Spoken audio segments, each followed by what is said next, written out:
Сәлем достар. Бүгін біз адамзат үшін күнделікті, бірақ өте қызық әрі маңызды құбылыс туралы әңгімелесеміз. Ол түшкіру. Әрқайсымыздың басымыздан талай рет өткен бұл табиғи рефлекс. Кейде күлкілі көрінуі мүмкін, кейде ыңғайсыз жағдайға қалдырады, ал кейбір кездері ағзамызды қауіпті инфекциялардан қорғап қалады. Бірақ шын мәнінде біз түшкірмей өмір сүре аламыз ба?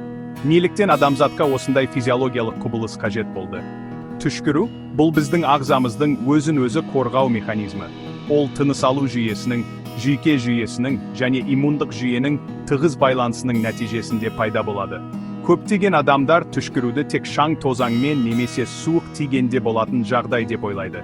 Бірақ бұл құбылыстың түпкі мәні әлдеқайда тереңде жатыр. Тарихқа көз жүгіртсек, ежелгі дәуірден бері түшкіруге ерекше мән берілген. Көне гректер түшкірген адамға «Иә, денің сау болсын» деп айтқан. Шығыс мәдениеттерінде түшкіру адамның ағзасынан жаман энергияны шығару ретінде қарастырылған. Қазіргі ғылым тұрғысынан қарасақ, түшкіру бұл мұрын қуысына түскен бөгде заттарды, шаңды, микробтарды немесе тітіркендіргіш химиялық заттарды сыртқа шығарып тастауға бағытталған физиологиялық рефлекс. Ол біздің ағзамыздың алғашқы қорғаныс шебі ретінде жұмыс істейді. Түшкірудің өзіндік кезеңдері бар. Алдымен мұрынның шырышты қабығы тітіркенеді. Сезімтал рецепторлар бұл ақпаратты жүйке жүйесіне жібереді. Ми оны өңдеп, тыныс алу бұлшықеттеріне сигнал береді. Нәтижесінде адам кенеттен терең тыныс алып, содан кейін ауаны үлкен қысыммен сыртқа шығарады. Осы бір сәттің ішінде ауа сағатына 150-160 км жылдамдықпен ұшып шығады. Мұнымен бірге мыңдаған ұсақ сілекей және шырыш тамшылары ауаға тарайды. Адамның түшкіруі сырттай қарағанда бір сәттік құбылыс сияқты көрінеді. Бірақ оның артында күрделі жүйке бұлшықет тізбегі жұмыс істейді. Бұл процестің әр кезеңі нақты есеппен жүреді, және ағзаның өзін-өзі қорғау стратегиясы ретінде қалыптасқан. Түшкірудің алғашқы себебі мұрын қуысына түскен тітіркендіргіш. Ол шаң, тозаң, микроб, вирустар, түтін, өткір иіс, тіпті температураның өзгеруі болуы мүмкін. Тітіркендіргіш түскенде, олар дереу тригеминальды жүйке арқылы миға сигнал жібереді. Миға жеткен сигнал түшкіру орталығына беріледі. Бұл орталық сопақша мида орналасқан, яғни түшкіру адамның еркіне бағынбайтын рефлекс. Сопақша ми сигналды қабылдаған соң, бірден бүкіл ағзаға шұғыл команда жібереді. Алдымен адам рефлекторлы түрде өте терең дем алады. Бұл өкпенің ішін ауаға толтыру үшін қажет. Себебі бір сәттен кейін, ол ауа үлкен күшпен сыртқа шығарылуы тиіс. Көмейдің қақпақшасы жабылып, ауа уақытша қамалып қалады. Өкпе мен көкірек қуысының бұлшықеттері бар күшін салып жиырылады. Нәтижесінде кеуде ішінде өте жоғары қысым пайда болады. Көмей қақпағы кенеттен ашылып, ауа жылдамдықпен сыртқа ұшады. Көздің жұмылуы, түшкіру орталығы көз бұлшықеттеріне де сигнал жібергендіктен, олар автоматты түрде жабылады. Бұл көзді жоғары қысымнан қорғау үшін қажет. Апчи немесе чхи деген дыбыс ауаның көмейден өтуі кезінде пайда болады.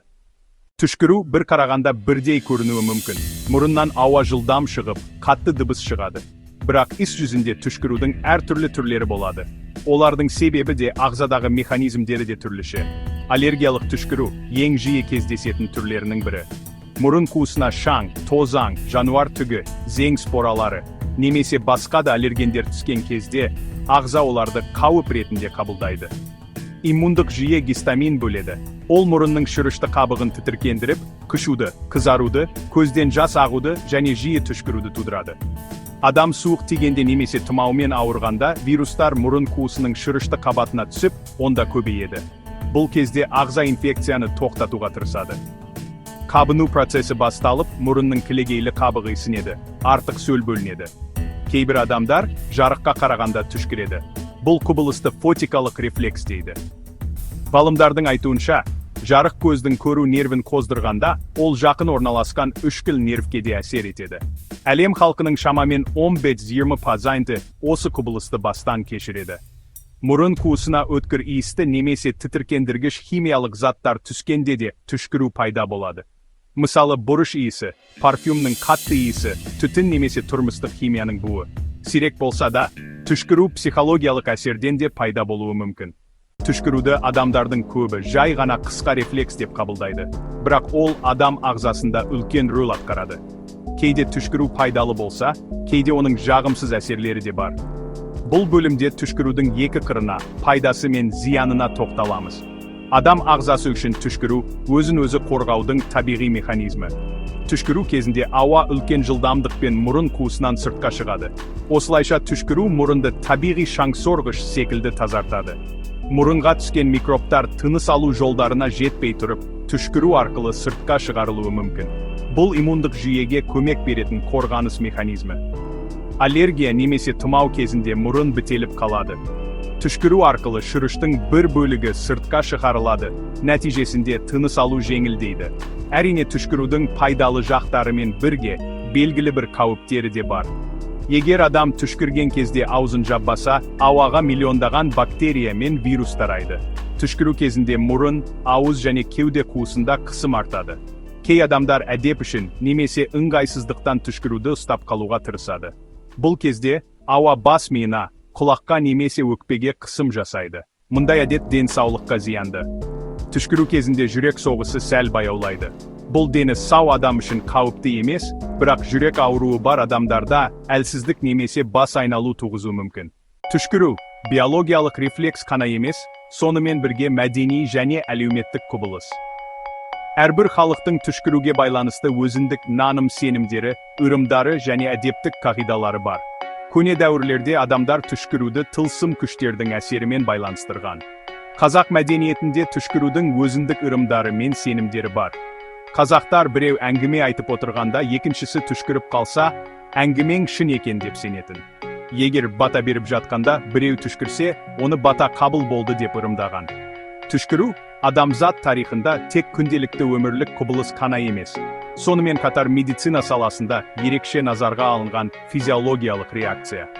Дәрігерлер үшін түшкіру кейде диагноз қоюдағы маңызды белгі.